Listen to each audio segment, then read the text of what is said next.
I still remember the way the wind screamed across the open fields that night.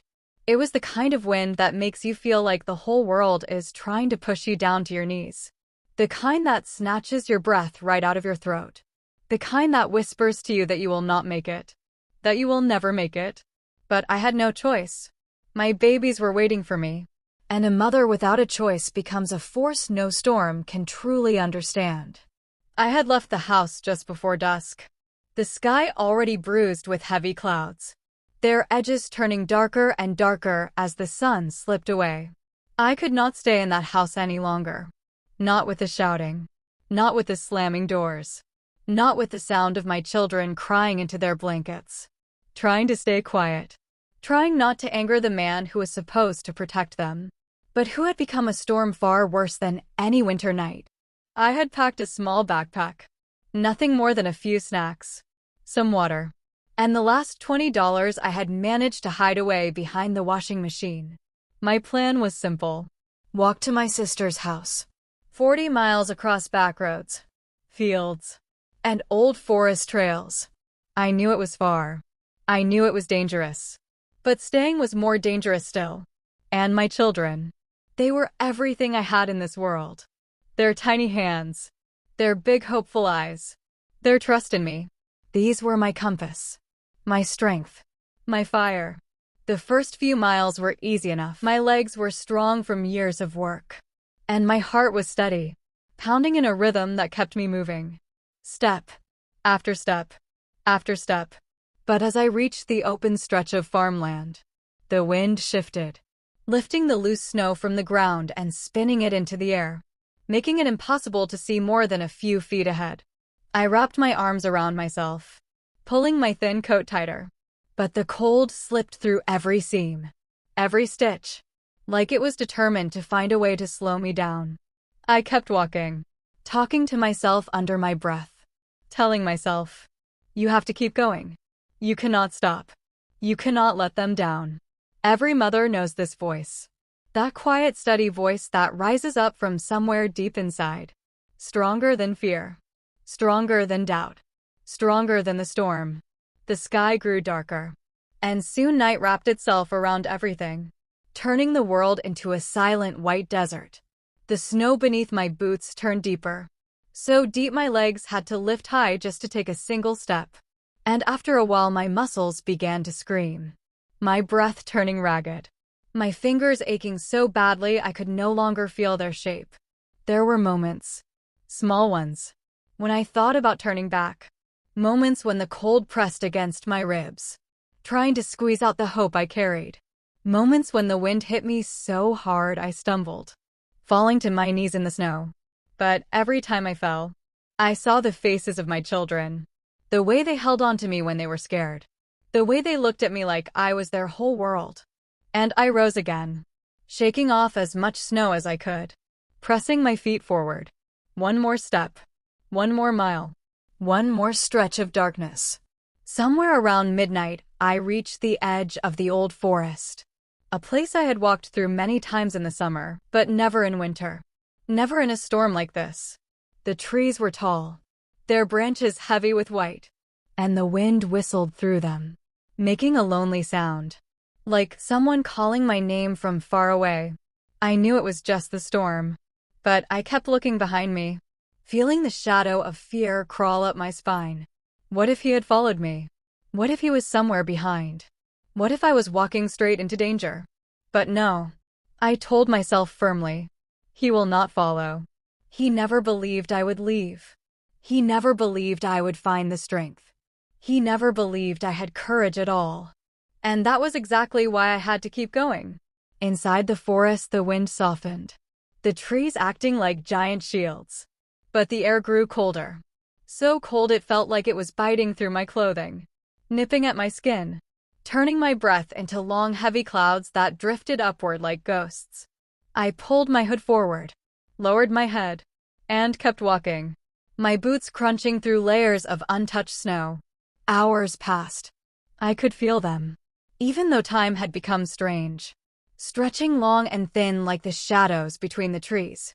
My feet were numb, my hands stiff, and my eyelashes had frozen into tiny crystals that made it hard to blink. I whispered to myself, "Stay awake. Stay moving. Stay alive. You are doing this for them. For those little hands. Those warm cheeks. Those sleepy voices calling you mama." At one point I stopped, leaned against a tree, and closed my eyes. Just for a moment. Just to rest. But the cold rushed into my bones so fast. So sharp.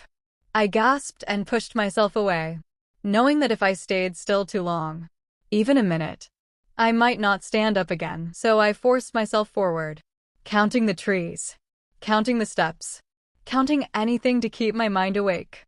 I whispered my children's names. First one, then the other, over and over, like a prayer, like a promise. When I finally reached the far side of the forest, the storm hit with full force again. The wind screaming, the snow flying, the road ahead disappearing into white nothingness. It felt like the world was punishing me, testing me, asking me, "How far will you go? How much will you endure? How fiercely do you love them?" And my answer, every step I took, was the same: as far as I must, as much as it takes. With every last piece of my heart, I could feel the exhaustion settling into my body, heavy and cold, my legs trembling, my vision blurring at the edges. I held one hand to my stomach, trying to steady my breathing, but every breath hurt, like my lungs were turning to ice. I stumbled again, falling face first into the snow, my cheek hitting the frozen ground, sending a shock through my skull. For a moment, a long, terrifying moment, I stayed there, my body refusing to move, my mind floating in a slow, heavy fog. But then I remembered something. A small moment. A quiet memory. My youngest child once brought me a little drawing. A stick figure woman with a big bright heart drawn in the center. And he told me, "Mama, you are the bravest person in the world." I had laughed then, shaking my head, but he just smiled, thinking I was unstoppable. And in that moment, lying in the snow, I realized I had to become the woman he believed I was. So I pushed myself up, my arms shaking, my legs weak. But I stood, and I walked again. The night dragged on, mile after mile. And just when I thought I could not take another step, I saw it. A single porch light glowing faintly in the distance. Warm, steady, like a star guiding me home. I did not run. I could not run. But something inside me rose. A slow, fierce flame. And I moved faster, my heart pounding with hope, my breath catching in my throat. That was my sister's house. Her safe, warm house. The place where my children were waiting. I reached the steps, grabbed the railing, and knocked with the last strength I had. The door opened slowly, and warm light spilled out onto the snow, glowing soft and golden against the frozen darkness. My sister stood there wrapped in a thick robe, her eyes wide, her hand flying to her mouth as she looked at me, shivering on her doorstep. For a second she did not speak, and neither did I. My voice was gone, swallowed by the storm. My body too cold to form a single word. But she saw everything she needed to see. She reached for me, pulling me inside, shutting the door behind us with a quick, firm motion, like she was trying to keep the whole winter night from following me in. The heat hit me hard, almost painfully, and I swayed on my feet. My sister grabbed my arm, holding me steady as I tried to breathe, the sudden warmth burning against my frozen skin. She guided me toward the couch, easing me down, lowering a heavy blanket over my shoulders. The world felt blurry, soft around the edges, like I was sinking. Her voice finally reached me, muffled, gentle, full of fear. What happened? What did he do now? But I could not answer. My lips felt stiff, my jaw trembling too much to shape the words. So she sat beside me, her hand on my arm, waiting. Not pushing, just waiting. Because she knew me. She knew my heart. She knew that when I was ready, the truth would come out. After a long moment, I felt my breath steady just enough. I told her everything. Not loudly, not angrily, just quietly, like I was peeling open a wound that had been hidden for years. I told her about the shouting, about the slamming doors, about the fear that grew heavier and heavier every day.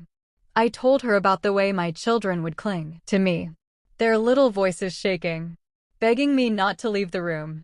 I told her about the night I finally realized that if I stayed much longer, my children would learn to fear life instead of live it.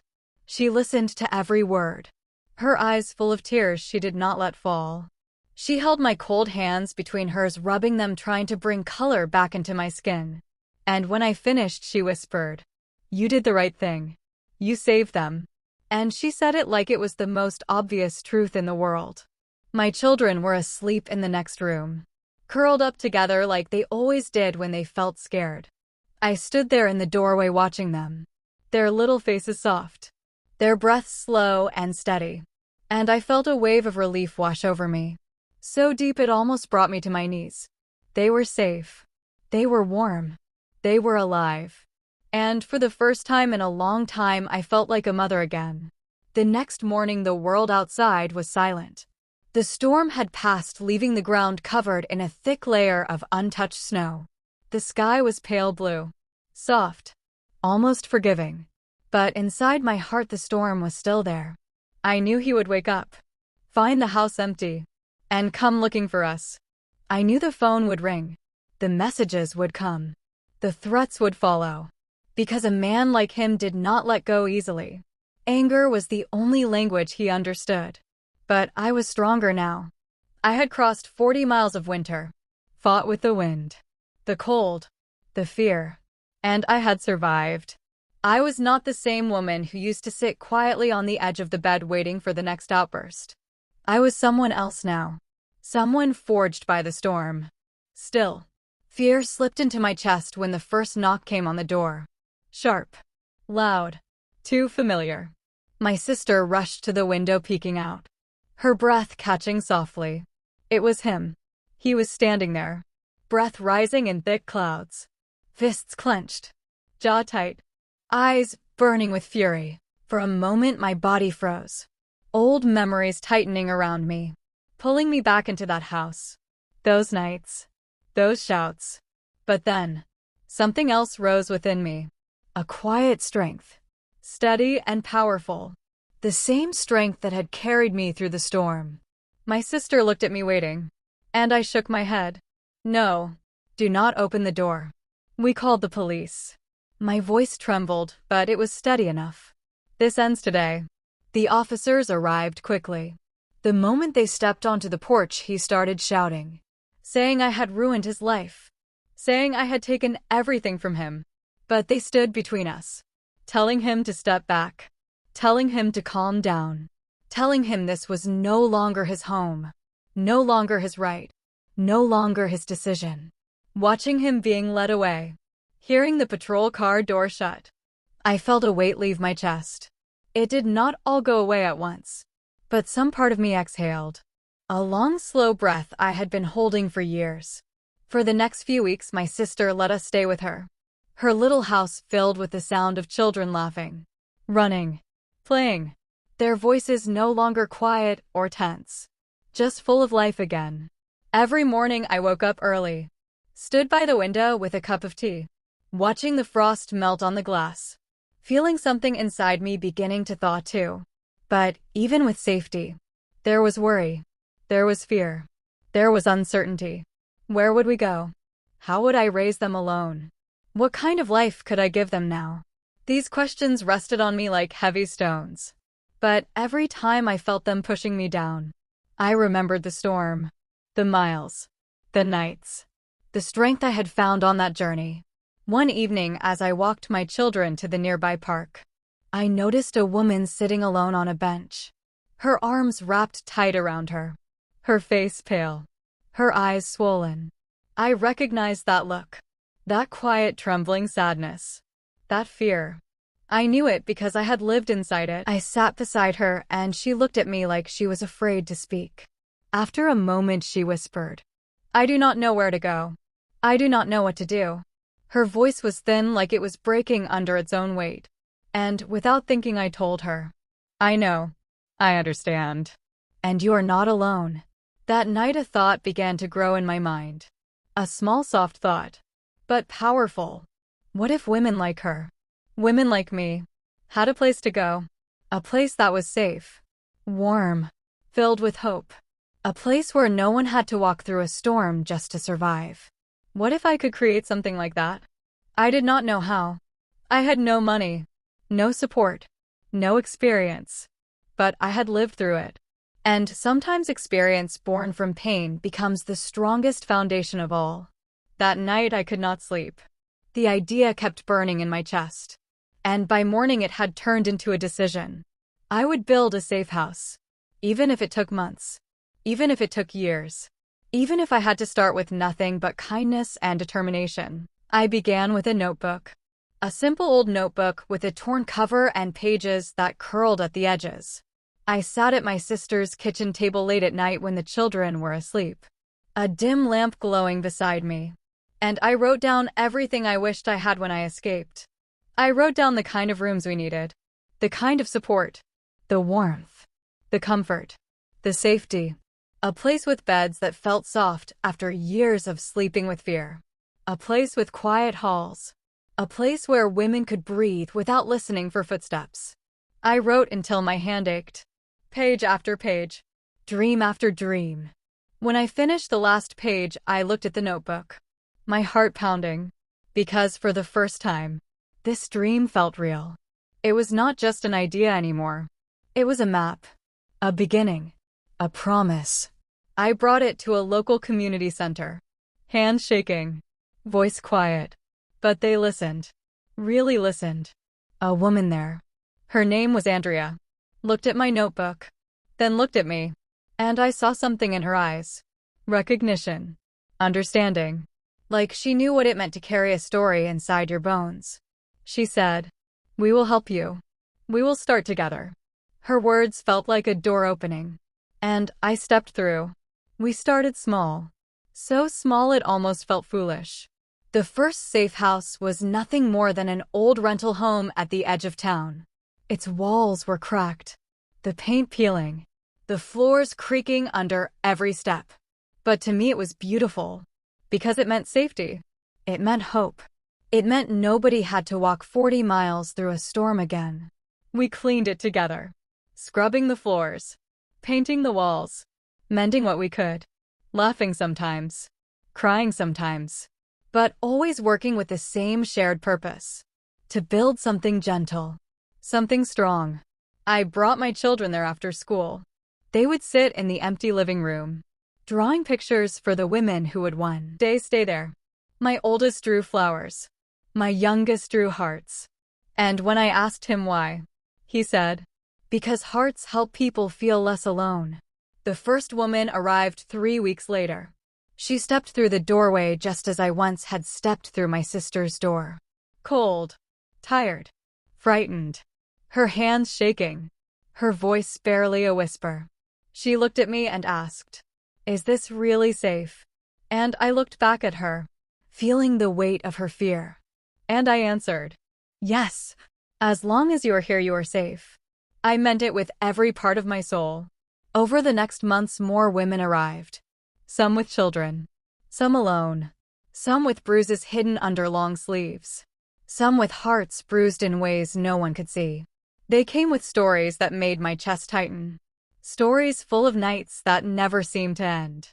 But as they stayed, as they slept in soft beds, as they ate warm meals, as they slowly began to breathe again, I watched them change. Their shoulders lifting, their voices growing, their eyes regaining light.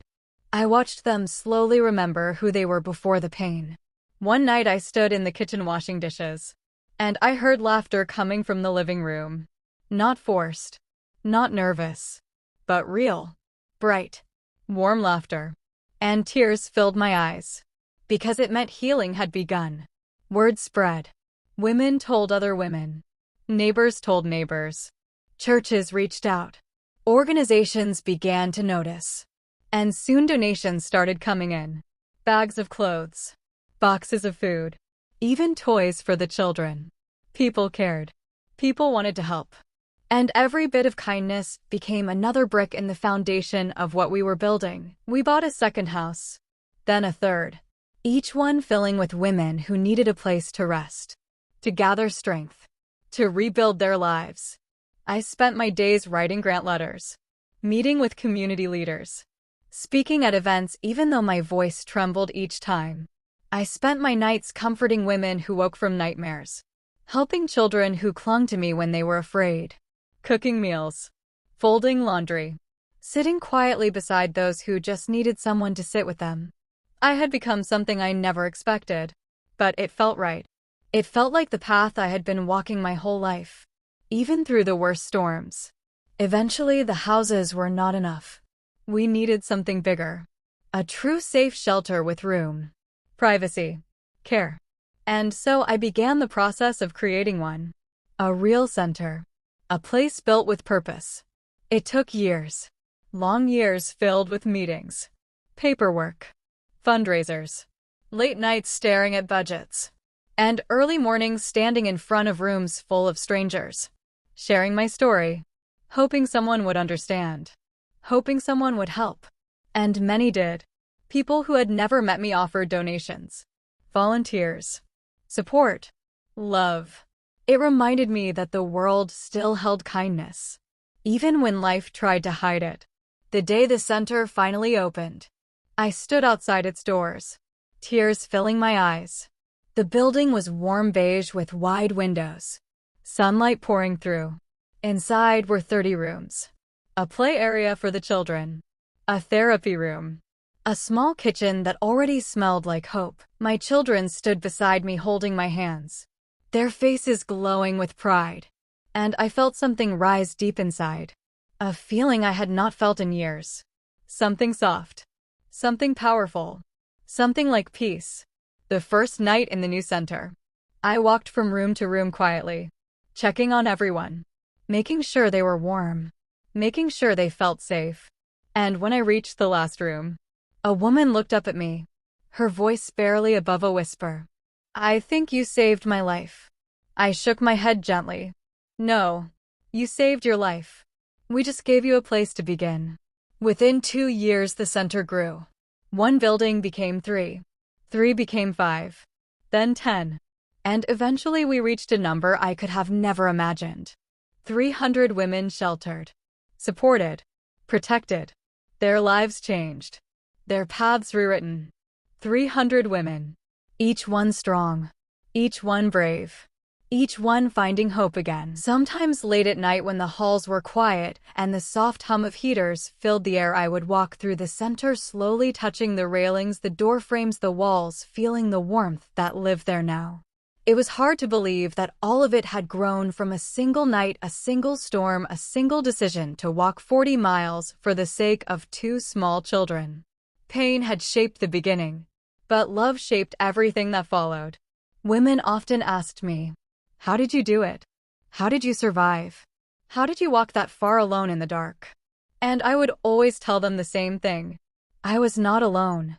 I carried my children in my heart every step of the way. And a mother's heart is stronger than any storm. But I never told them about the fear that clung to me that night. I never told them how many times I nearly fell. How many times I whispered to the sky begging for strength. I kept those moments tucked deep inside because this place, the shelter, was not built from fear. It was built from courage, from hope, from the belief that no woman should ever have to face such a night again. The seasons changed. Winters came and went, but none as fierce as the one I had crossed.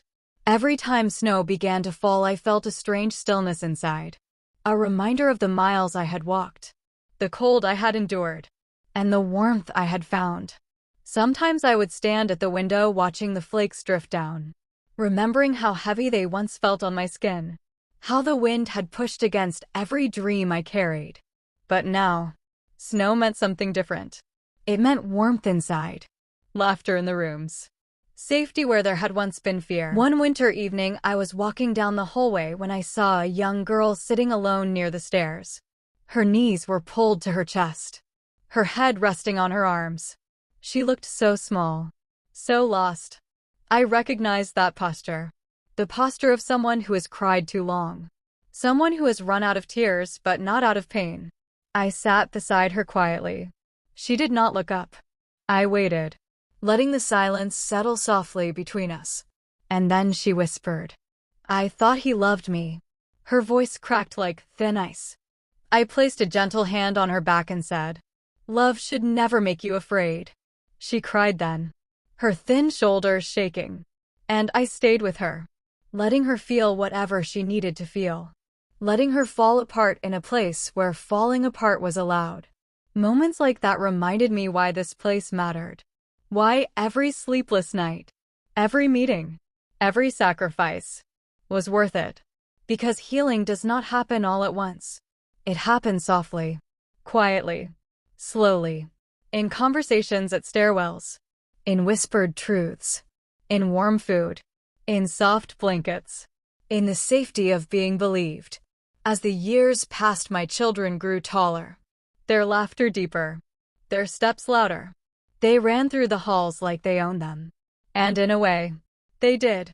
This place had been born from their need for safety, from the love I had for them. They had seen me at my weakest, but they had also seen me rebuild, rise, become something stronger than fear. One evening, my oldest came to me with a question. He stood in the doorway of my small office, hands tucked in his pockets, and he asked, "Mama, why did you keep going that night? Why didn't you stop? Why didn't you turn back?" His voice was steady and curious, with a quiet reverence in it. I looked at him, looking so grown, so sure, and I felt a rush of memories. The storm, the darkness, the cold, the fear, the love. I answered him with the truth. Because you needed me. And because I needed you. He nodded slowly as if he understood something deeper. A truth he had always felt but never heard spoken aloud. And in that moment I realized something. He carried that night inside him too. Not the fear, but the strength, the courage, the love. He grew up in a shelter full of brave women, full of survivors, full of stories that could break a heart and rebuild it in the same breath. He grew up learning that courage was ordinary, that strength was quiet, that bravery lived in the way people kept going even when life tried to stop them. As the shelter expanded, as more women came, as more stories filled the walls, I began receiving letters from women who had stayed with us and built new lives. Letters from women who had found jobs, homes, peace. Letters from women who had fallen in love again. Women who had discovered their worth. Women who had learned to breathe without fear. I kept every letter in a wooden box in my office. And on nights when the weight of responsibility felt too heavy, I would open the box, read their words, and remind myself that even the smallest act of kindness can ripple into something vast. One letter stayed with me more than the rest. It was from a woman named Laurel. She had arrived years ago with 2 small children, both of them too quiet, too watchful. She had been scared of everything. Doors closing, loud footsteps, her own reflection. When she left the shelter, she looked like a different person. Taller somehow, lighter. Her letter said, "You gave me a place to breathe." And with every breath, I remembered who I was before I forgot myself. "Thank you for helping me come home to myself." Those words wrapped around my heart, soft and strong, because that was all I had ever wanted. For women to come home to themselves, to remember their worth, to feel safe in their own skin. Years passed like pages turning, until one day I realized something quietly astonishing. I was no longer the woman walking through a storm with numb hands and shaking legs. I was not the woman whispering to herself to keep going. I was not the woman looking for a place to rest. I had become, in my own way, a beacon, a giver of light, a builder of shelter. And yet, no matter how strong I became, I never forgot the storm, never forgot the cold, never forgot the mile after mile of darkness that had shaped me. Because those memories reminded me that even the weakest step forward counts. Even the smallest act of courage can save a life. Even a mother walking alone in the night can change the world without knowing it. I stood there frozen in that silent room, feeling like all the weight of the years had suddenly pressed down on my shoulders, and for a moment I forgot how to breathe, because the truth stared back at me from those walls that held more hope than anything I had ever known. And when I finally stepped forward, the oldest woman in the kitchen placed her warm hand on my arm and said softly, "You made it here, and you brought yourself through darkness with nothing but faith and stubborn strength, and because of that you will never walk alone again." Her voice felt like a blanket around me, and I realized how starved I was for a simple kindness, for someone to look at me without judgment, without fear, without expecting me to be something other than the bruised and breaking woman I was. I stayed silent, but my silence spoke for me, and they all understood, because every woman in that house carried her own version of my story, perhaps with different names or places or seasons, but the same scars. And when night fell, I sat on a mattress in the corner with a donated blanket wrapped around me and restored heat humming through the vents, and I felt myself shaking not from cold, but from the release of tension that had lived in my bones for years, and I cried quietly, because for the first time in so long I felt safe enough to fall apart. The next morning, after a strange peaceful sleep, I awoke to the smell of warm oatmeal and laughter floating through the hallway, gentle and soft, like it belonged to another world, the kind of world I used to dream about when I was trapped inside that small dark house where kindness never lived. I walked into the kitchen, and the women greeted me as if I had always been there, not as a stranger, not as a broken soul, but as a sister, as someone who deserved a seat at the table, and it warmed places inside me I thought would never wake again. One of them asked me about my children, and for a moment I felt my throat tighten, because they were the heartbeat of my entire escape, the reason I walked those miles through cruel cold, the reason I refused to stay silent, the reason I kept going even when my feet bled and my lungs felt like fire.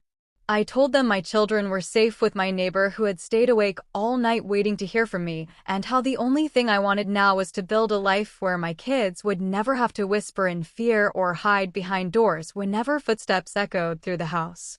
The women nodded, because they understood that dream as if it were their own, and slowly I found myself opening up, sharing pieces of my life that I had never dared speak aloud, stories that had always lived locked inside me because speaking them had once meant danger.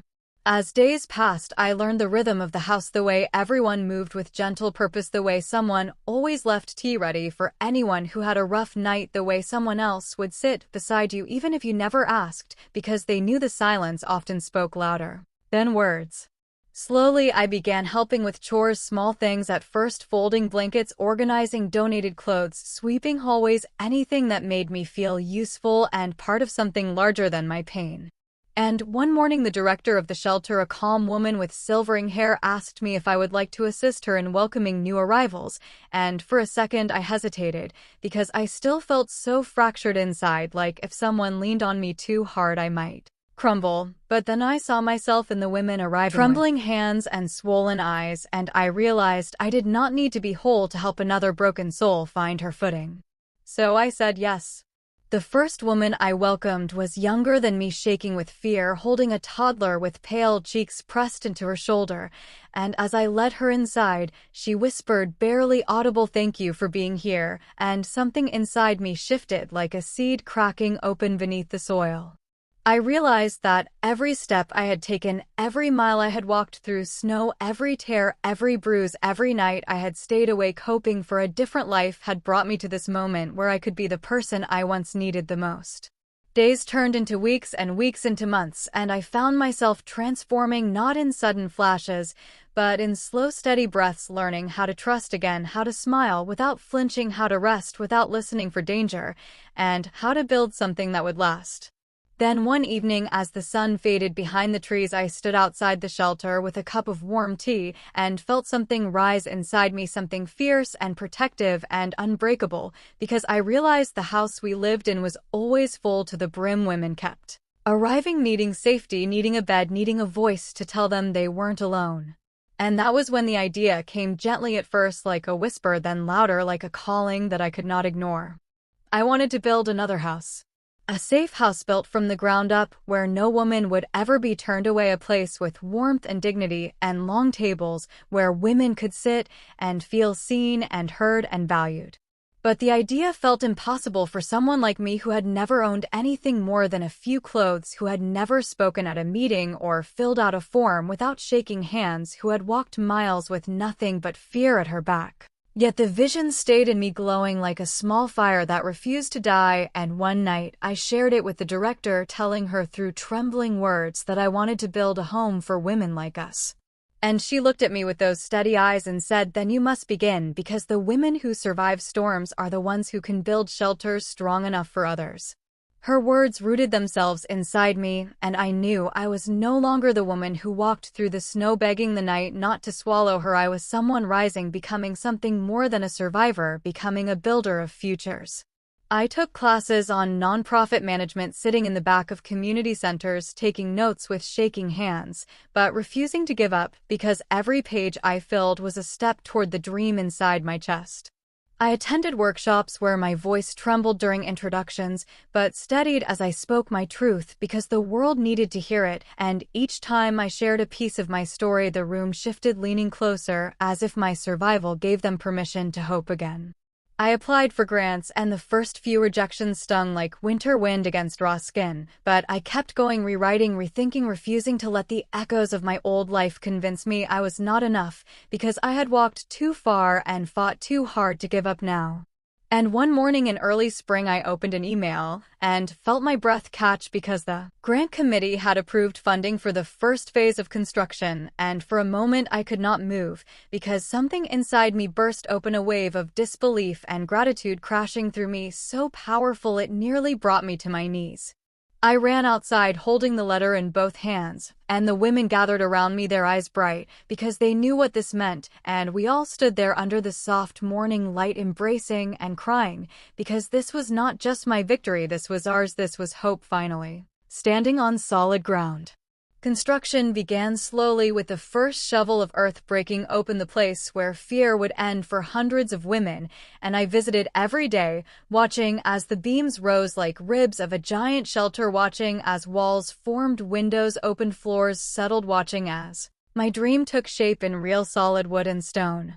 And when the doors finally opened, when the laughter of women filled the halls, when small children ran through the rooms without fear in their steps, I knew that I had created something that would outlive every shadow of the life I once endured. The day the doors opened, the air felt different, as if the world itself had paused to breathe with us, and I walked through each room, touching the freshly painted walls, feeling the warmth that lived inside them, because this place was born from every mile of pain, every silent prayer, every desperate step through the storm that once tried to swallow me whole.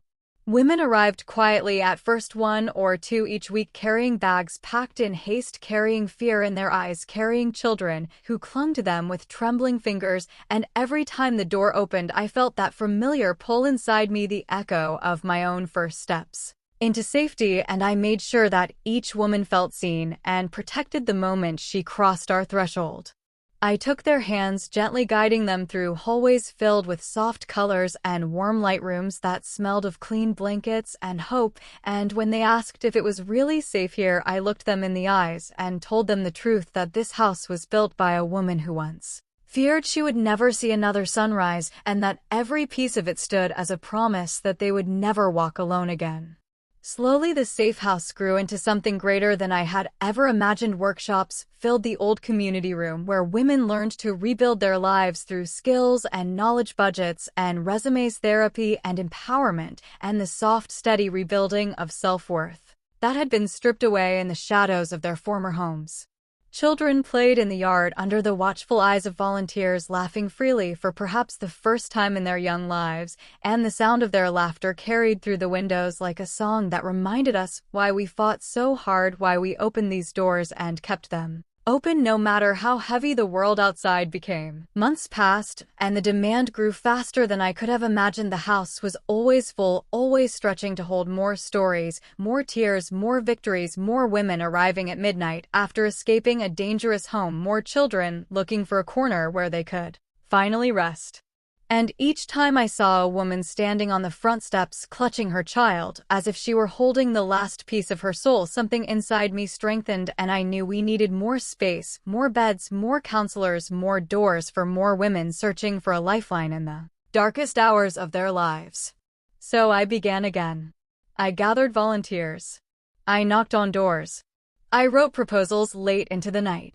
I spoke at events with trembling hands, but steady heart. I shared our mission with anyone willing to listen. And slowly support began to pour in from people who believed in the work we were doing. Because they could see the change in the faces of women who walked through our halls. The transformation from fear to resilience. From silence to strength.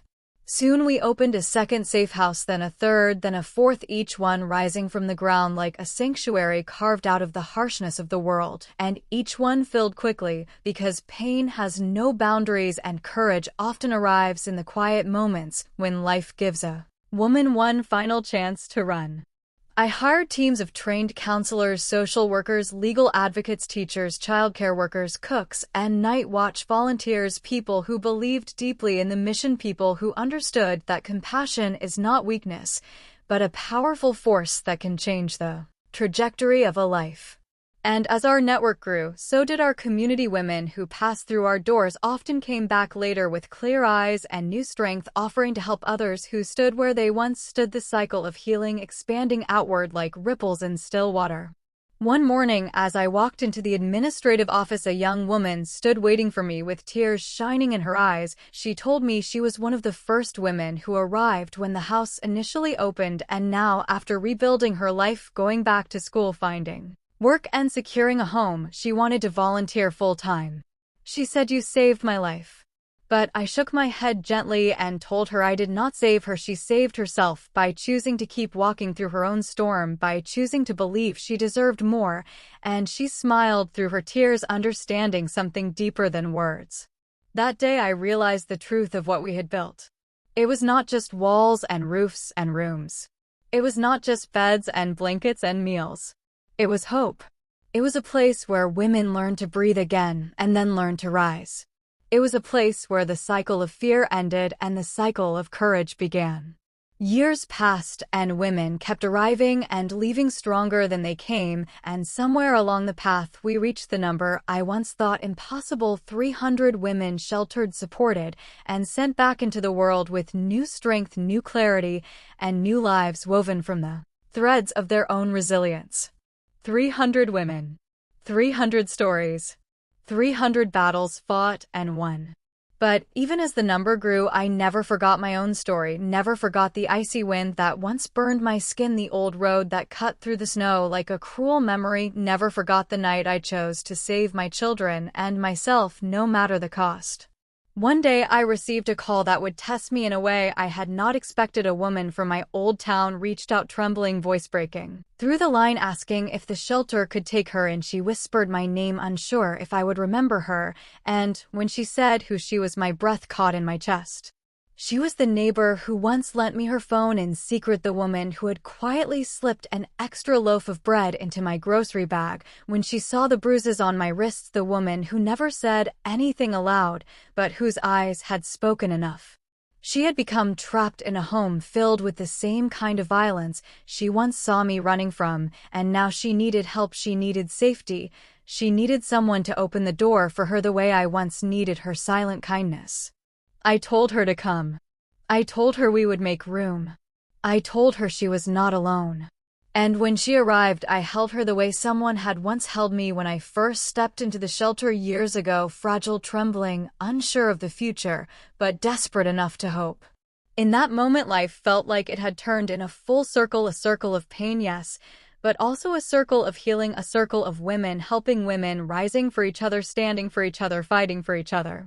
She stayed with us until she found her strength again, and the day she left, she held my hands tightly and whispered, "You saved me," and I told her the same truth I told every woman who believed I had saved her, that she saved herself by choosing to walk away from fear and toward the unknown, because courage is never the absence of fear, it is the decision to keep moving through it. There was a day months later when I finally returned to the old town where my story began, not to revisit the trauma, but to meet with officials about opening an outreach center, because too many women there had no lifeline, no shelter, no place to run when the world turned cruel. As I walked through the familiar streets, memories rose like old ghosts, but they no longer held power over me because I had become someone else, someone stronger, someone who built safe places out of her own broken past. When I passed the old house where my life once felt like a trapped bird in a locked room, I did not look away. I stood there quietly, honoring the woman I once was, the woman who endured, the woman who hoped, the woman who finally walked through the snow to save her children. I whispered a soft goodbye, not to the house, but to the version of me that lived inside those walls, and I felt something loosen inside me, as if I had finally closed the last chapter of a long, painful book. I walked away gently, leaving behind what no longer belonged to me and taking with me everything I had become, everything I had built, everything I still dreamed of building. Because the safe house was no longer one home or 2 or 10. It had become a movement, a community, a lifeline. And the story was not just mine anymore. It belonged to every woman who had ever stepped through those doors. If you want, I can continue into the closing emotional arc, or give you the full closing narration in May style. As I left that old street behind me, the sky felt strangely soft, as if the world knew that a chapter had closed and a new one was waiting to unfold, and I walked with a steady calm in my heart, the kind of calm that only comes when a person has survived every storm that once tried to break them and now stands on the other side, stronger than the wind that once cut through their bones. When I returned to the safe house that evening, the women were gathered in the common room, sharing dinner and stories and soft laughter that sounded like warm light, and I paused in the doorway, watching them with quiet gratitude, because this place was more than I ever dreamed it would be. A place where fear melted, a place where healing grew like wildflowers in an open field. A small girl ran up to me with pain on her hands and hair, and she tugged at my sleeve, dragging me toward the art corner, where children painted pictures of bright suns and houses with open doors and wide windows, pictures filled with color instead of darkness, and she pointed to one. She had painted herself a house with tall walls and shining lights, and she said, "This is your house, and it protects us."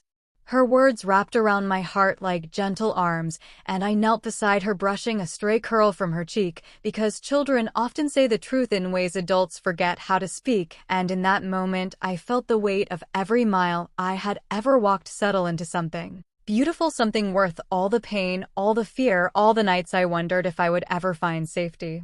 As days turned into years, our work expanded, classes grew bigger, volunteers grew in number, our reach spread into distant towns, places I had once only seen on maps, and women began writing letters, telling us how the safe house changed their lives, how the warmth inside those walls carried them forward into jobs, into new homes, into whole new futures. Some letters arrived from faraway women who had never set foot in our houses, but who found courage just by hearing our story, and I saved each letter in a wooden box lined with soft fabric, a box that reminded me that even one story, even one woman's strength can ripple outward far beyond the walls where her healing began. One evening, as the sun set in gold behind the horizon, I stood outside, reflecting on the journey that had brought me here, when the director of our third safe house walked out to join me. She looked at me with gentle eyes and asked if I ever imagined all this when I walked through the snow that night. I told her the truth, that in that moment all I had imagined was survival for me and my children, that I never dreamed I would build something that would hold so many lives, that I never believed my pain could one day become a path for others to walk upon. And she smiled softly, telling me that sometimes the wounds we carry become the very places where the light enters, where strength grows, where hope roots itself in the darkest soil.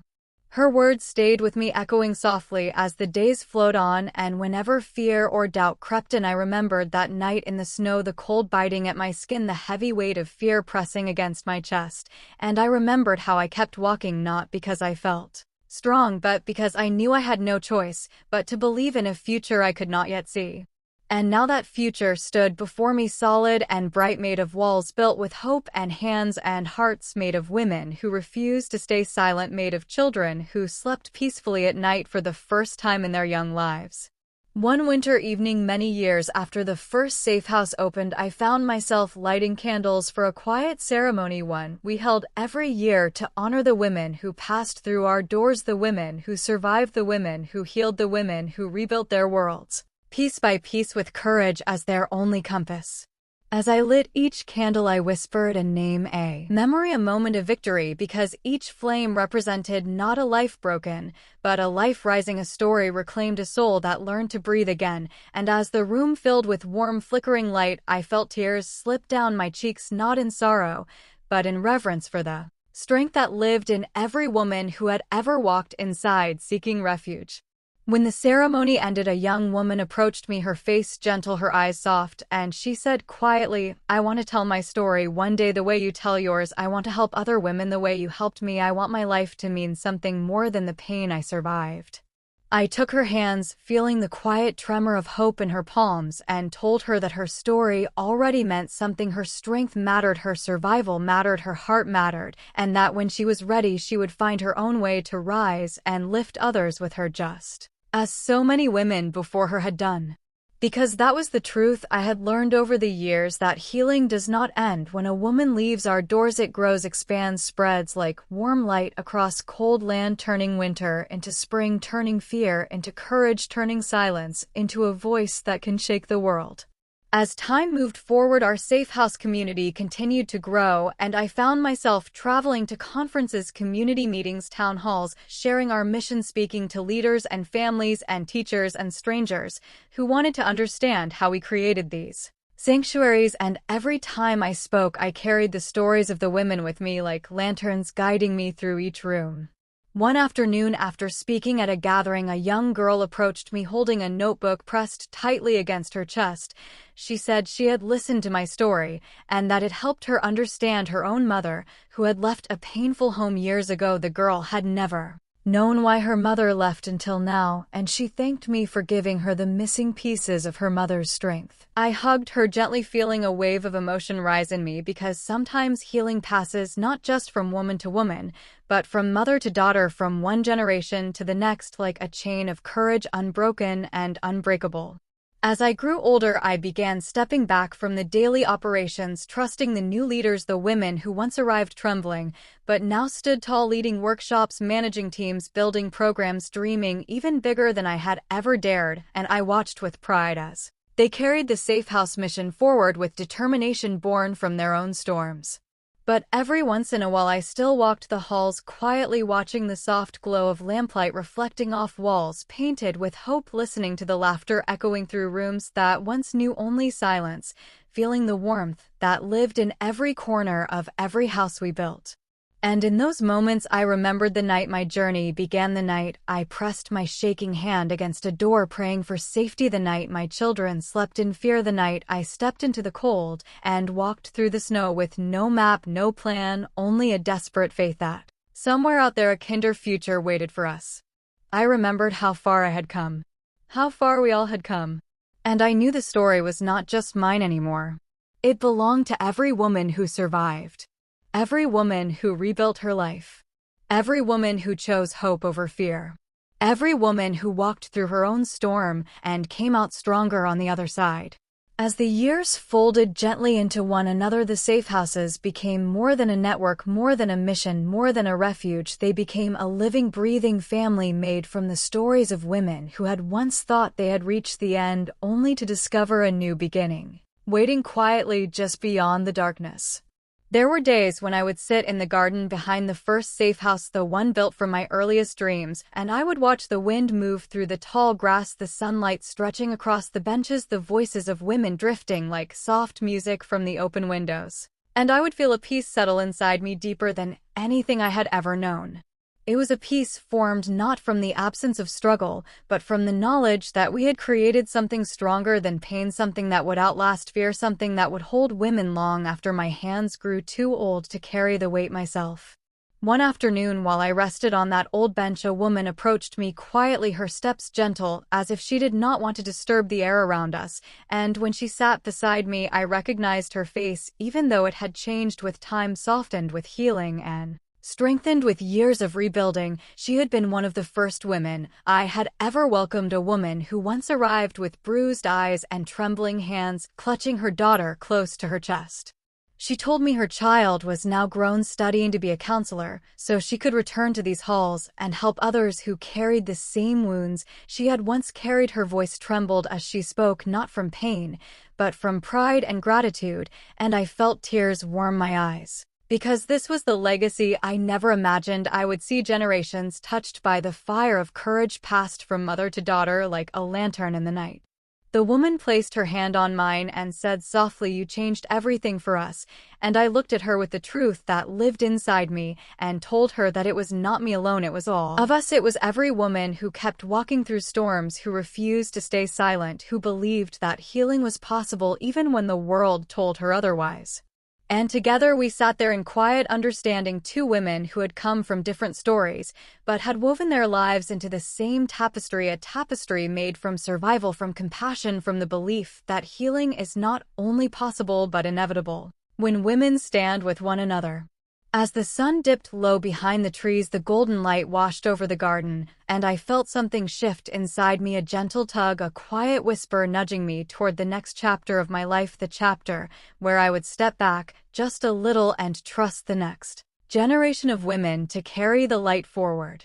I began training new leaders, women who had once walked into our doors with fear in their eyes, now standing strong, confident, ready to guide others. I watched them grow into their roles with strength born from their own storms, and every time I stepped into a meeting and saw them leading with steady voices, I felt the deepest pride bloom inside me like a warm sunrise on a cold morning. One evening during a community gathering, a young woman stood up to speak. She was tall, with steady eyes and a voice filled with quiet power. She told the room that she had once been a teenager, hiding in her room each night, praying for safety, praying for morning light, praying for someone to hear her unspoken cries, and when she ran away, she found refuge in the safe house that had become her second home. She said she was alive because a stranger had built a door for her to walk through, and she wanted to spend the rest of her life building doors for others. I felt my heart swell at her words, and when she stepped down, she came to me and hugged me with a tenderness that spoke stronger than any spoken gratitude. Moments like that stayed with me long after the gatherings ended, long after the speeches quieted, long after the lights faded and the rooms emptied, because they reminded me that the seeds we plant through kindness often grow into forests we may never fully see, but we will always feel their presence in the air we breathe.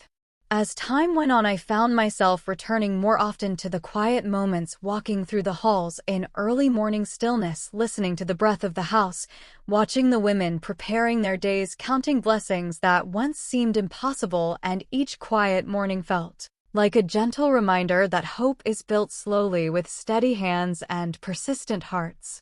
One night, after most of the women had gone to sleep, I wandered into the common room and sat in the old wooden chair by the window, the same chair where countless women had once cried, whispered, confessed, healed, dreamed, and I felt the memories of all those stories settle around me like a warm blanket. The moonlight streamed through the window, casting the room in a soft silver glow, and I closed my eyes, letting the quiet wrap around me, and I whispered a soft thank you into the empty room, not knowing exactly whom I was thanking. Maybe the universe, maybe the women who walked with me, maybe the version of myself who refused to give up all those years ago. In that moment, I felt an overwhelming sense of completion, not an ending, but a gentle fullness, like a circle closing in peace and opening again in purpose, and I knew that everything I had lived, everything I had endured, everything I had built had been worth every step, every bruise, every tear. Days later, the team organized a small gathering, a quiet celebration to honor the milestone we had reached. Over 300 women sheltered, healed, and guided into new lives, women who carried their strength forward into the world like lanterns, women whose courage would continue to spark hope in others long after they left our doors. As I stood in front of the room, I looked into the faces of women from every walk of life, women who had survived storms, unimaginable women who stood tall now with the wisdom of their battles shining in their eyes, and I felt a swell of emotion rise inside me so deep it nearly took my breath. I began to speak, not with practiced words, not with rehearsed lines, but with the truth that lived inside my heart. I told them that I was once a woman walking alone through a snowstorm, with fear pressing against my ribs and hope flickering like a weak flame inside my chest, and I told them that every woman in that room had become part of the flame that now burned bright and warm, lighting the path for others. I told them that strength is not born from never breaking but from breaking and rising again and again until the world recognizes the power in your bones and the fire in your soul. And as the room filled with soft stillness, I saw tears glimmer in their eyes, reflecting the weight and beauty of everything we had built together. When the gathering ended, I stepped outside into the quiet night and lifted my face to the cool air, letting it wash over me, and I felt peace, gentle and steady, settling deep into my heart, because I knew that the journey that began with one frightened woman walking through the snow had grown into a movement that would continue long after I was gone. And as I stood there, I whispered to the night a final truth, one that lived inside every breath I took from that moment forward, that the storm did not break me, the storm carved me into the woman who would one day build shelter from the cold, and that every woman who walks through our doors carries her own fire, her own strength, her own unstoppable courage. I remember waking up the next morning feeling something strange inside me, a mix of fear and strength and exhaustion and hope, all tangled together like threads that refused to let go of each other. I sat on the edge of the bed listening to the gentle hum of the safe house. And for a long time I did nothing. I just breathed slowly, letting myself accept that I was no longer in danger, that I was somewhere I could heal. Kate knocked softly on the door and stepped inside with a warm smile and a cup of tea, steam rising in a thin white ribbon. She said she wanted to show me something if I felt ready. I nodded, even though my body still trembled with the weight of everything I had survived. She led me down the hall where sunlight was beginning to push through the windows, and I heard soft voices, women talking, laughing, whispering, comforting each other. Kate opened a door, and suddenly I was standing in a room full of women who had once been broken just like me, some sitting, some stretching, some quietly reading, some staring into blankets, as if gathering courage to look up. Kate announced that I was new, and a few women smiled gently, their eyes carrying stories I could already feel in my bones.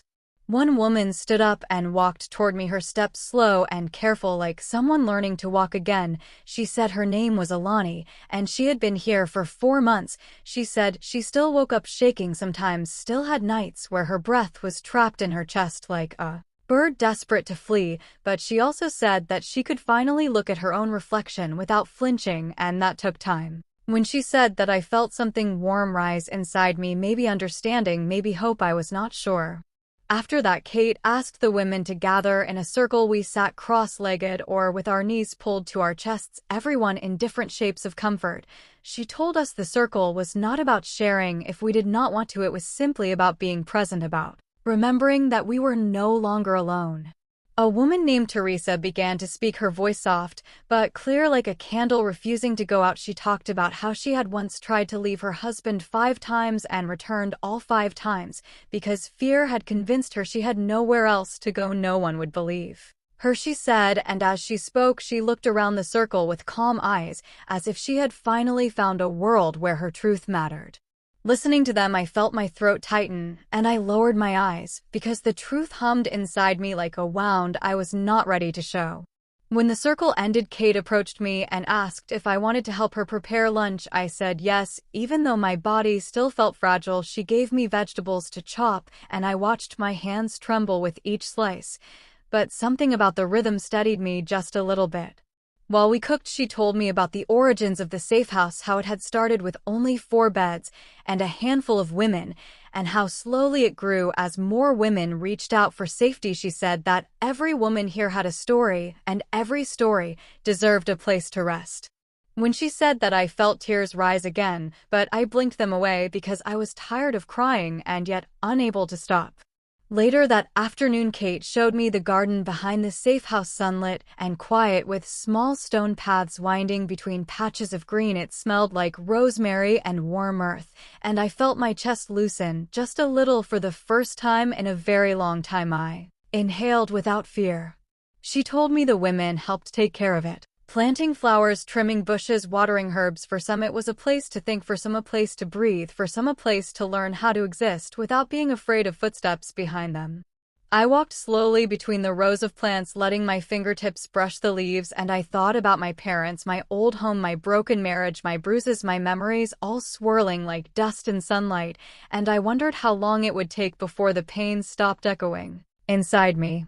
That night when I returned to my room, I sat on the floor and whispered to myself that I was safe even if my body had not yet learned how to believe it. I repeated it until my voice grew tired and the quiet wrapped around me like a blanket.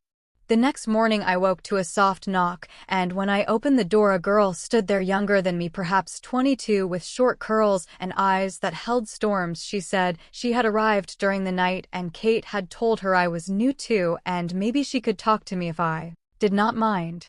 Her name was Lila, and she looked like she had been crying for hours. I invited her inside, and she sat on the edge of my bed, her hands twisting together like roots in dry soil. She did not speak at first, just sat there breathing unevenly. Then she whispered that she had run away without taking her phone or clothes or any belongings. She said she had been trapped in a relationship where her boyfriend controlled everything she wore, everything she said, every person she spoke to. She said he had threatened to hurt her family if she ever tried to leave. Her voice trembled like a branch in a storm when she said she had escaped through a back window and had run barefoot until she reached a patrol car on the roadside. While she spoke, I listened, and something inside me opened like a wound and a doorway at the same time. I placed my hand gently on hers, and she froze for a moment, then slowly relaxed. I told her she was safe now. I told her she was brave. I told her she was not alone, and when I said those words, I realized I was also speaking to myself. In the evening, Kate gathered us again, but this time it was for something she called the rebuilding hour, a time when women could talk about the small steps they had taken toward healing that day. A woman named Marina said she had taken a shower without crying for the first time in 6 weeks. Another woman said she had slept 2 full hours without waking. Another said she had written her name in a small notebook because she wanted to remember that she still existed. When it was my turn, I hesitated, my voice stuck, but then I said I had held someone else's hand today, and it did not hurt, and the circle grew quiet in a warm way, and I felt a gentle wave of acceptance circle around me. Days moved slowly after that, each one carrying pieces of healing and pieces of fear like 2 sides of a torn ribbon. Sometimes I woke in the middle of the night hearing echoes of my past. Sometimes I curled in the corner of my bed shaking until the sky began to lighten. But each morning I got up again, walked into the hall again, joined the circle again, breathed again. The safe house became a world of soft footsteps and warm meals and whispered truths. It became a place where pain was allowed to exist without punishment, where fear was something we could hold gently until it quieted. Weeks began to layer on top of each other, and I started to notice little things like how I no longer looked over my shoulder every time a door opened, or how I could walk in the garden without my heart pounding too fast, or how my voice no longer cracked when I introduced myself to new arrivals. One afternoon, while I was helping Kate organize supplies, she told me she wanted to talk privately. We sat on the porch where the air carried the scent of lavender and distant rain. She said she had noticed the way the women responded to me, how some of them sought me out when they were scared, how Lila followed me like a little sister, how I listened quietly and held space without forcing words. She said she believed I had a gift, a quiet strength that others could lean on. When she said that, my throat tightened because no one had ever called me strong, not in a way that felt true, not in a way that felt like sunlight instead of fire. Kate asked if I had ever thought about becoming a guide, someone who helped new arrivals adjust, someone who understood the kind of fear that lived inside them, someone who knew what it meant to rebuild from ashes.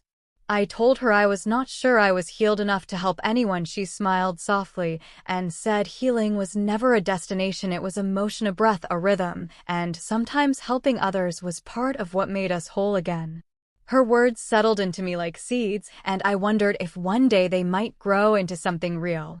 Days passed in gentle ripples, and slowly I found myself choosing to stand beside women who were trembling, choosing to sit beside those who needed someone to speak for them, choosing to listen when they felt too scared to talk, choosing to let my own voice rise when needed. The safe house became more than a shelter, it became a place where women rebuilt the foundations of their spirits piece by trembling piece. And yet I did not know that my life was about to shift again, that something inside me was about to grow far beyond what I believed I was capable of. I did not know that one day this safe house would no longer be just a home. It would become a mission, a calling. A revolution I never saw coming. The night I decided to leave the safe house for the first time on my own, I stood in front of the door for a long moment, letting the cool handle rest against my palm and feeling the quiet beat of my pulse. I was not leaving forever. I was only stepping outside to see if the world could hold me again without shaking me apart from the inside. I opened the door slowly and stepped into the evening light, the air soft like warm silk wrapping around my arms. I walked toward the edge of the property, feeling the gravel shift beneath my feet, and each step felt like something sacred, something earned, something I once believed I would never experience again. When I reached the gate, I paused and looked back at the safe house glowing with warm yellow lights, a place that had held me when I was breaking, a place that had taught me how to breathe again. I whispered a quiet thank you to no one in particular, maybe to the walls, maybe to the women, maybe to the version of myself that had survived long enough to reach this moment. I took one step beyond the gate, then another, and the world did not crumble beneath me. The sky did not collapse. The fear did not swallow me whole. Instead, the air felt wide and open like a page waiting to be written on. I walked for a while until the road curved gently toward a small hill, and I climbed it slowly, steadying my breath. When I reached the top, I looked out at the landscape stretching in all directions, and something inside me opened, a calm, soft surrender, not of defeat, but of release. For so long I had believed that my life ended the day I escaped, that the bruises, the screams, the broken pieces were the final chapters of my story, but standing on that hill I realized my story had only just begun. I returned to the safe house with a quiet certainty settling into my bones, and when Kate saw me, she smiled as if she already knew the change blooming inside me. She asked no questions. She simply embraced me gently and whispered that she was proud. In the following weeks, I found myself stepping into the role Kate had once suggested, not because I felt fully healed, but because I no longer feared my own scars. I began sitting with the new women who arrived, shivering with shock and exhaustion. I began walking them through the halls, telling them they were safe. I began holding their trembling hands, just as someone had once held mine. Lila followed me everywhere, her small steps echoing behind mine like a shadow made of trust. She told me one morning that she felt stronger when I stood beside her, and the way her voice wavered when she said it carved something delicate into my heart. I did not realize it at first, but the women began calling me the soft one, the steady one, the one who listens without judgment, the one who knows what silence means. The name stayed with me like a quiet blessing. Months passed like gentle tides rolling in and out, and during that time the safe house grew larger. New rooms, new beds, new women, each one carrying her own storm stitched into her skin, and with every story shared, every tear shed, every trembling voice rising in truth, something inside me grew steadier, kinder, braver. One morning Kate called me outside to the garden where sunlight spilled across the stones like golden water. She told me she had been thinking deeply, and she believed it was time for the safe house to have a second location, a place farther out for women who could not reach us easily. She looked at me with that look. She had the one that saw not just who I was, but who I could become, and she asked if I would lead it. For a moment I forgot how to breathe. My hands began to tremble, my past whispering in my ears, telling me I was not ready, not strong, not capable. But then I felt something shift inside me, a quiet, unwavering voice rising from the deepest part of my survival. It said yes. Not because I felt fearless, but because I finally understood that courage was not the absence of fear, it was walking forward even when your knees trembled beneath you. So I said yes aloud, and Kate smiled with her whole face soft and bright like morning light breaking through clouds. Over the next months, I helped prepare the new safe house, selecting the rooms, choosing the colors, planning the spaces for healing. It felt unreal to stand in empty hallways, imagining the women who would one day walk through them, women who would arrive with shattered voices and leave with lighter steps. And then the day came when we opened the doors. The first woman arrived before sunrise. She wore a long coat and carried nothing but a small bag. Her eyes held 1,000 storms. I welcomed her inside, speaking softly, guiding her to a warm room, telling her that this was her place now, that she was safe, that she could breathe here. As I spoke, she cried quietly the way I once had, and her tears felt like a circle closing, not ending, but continuing in a new direction. More women came then, more stories, more trembling hands, more broken pieces waiting to be held gently. And each time I stood in front of them, I felt the strength that had grown from the ashes of my past, not a violent strength, not a loud one, but a calm, steady fire that refused to die. The safe house became home to nearly 300 women over time, each one walking in like a shadow and walking out like a rising dawn. Some stayed for days, some for months, some long enough to rebuild entire lives brick by fragile brick. And through it all I remained steady, the soft one, the listener, the survivor, who had once hid in the back of a closet trembling and now stood at the front door welcoming others into the safety she had once prayed for. One night, long after the halls had gone quiet, I sat alone in the garden staring at the sky brushed with faint moonlight. I thought about the girl I once was, the one who believed escape was impossible, the one who believed no one would ever hear her screams, the one who believed she was too broken to ever stand again. I wished I could hold her hands and whisper that one day she would not only escape, she would rise, she would lead, she would create a home for hundreds, she would become a shelter not just for herself, but for others. The breeze moved through the leaves above me, carrying the soft murmur of the night, and I closed my eyes, letting the peace settle into my bones. For the first time in my entire life, I felt whole, not because I had erased my pain, but because I had transformed it into something that mattered. And as the stars shimmered above me, I realized something gently breathtaking. I had not just survived. I had built a world where others could survive too. And in that world, in those rooms filled with trembling voices and healing hearts, in the quiet footsteps of women learning to breathe again, I had finally found the life I was always meant to live.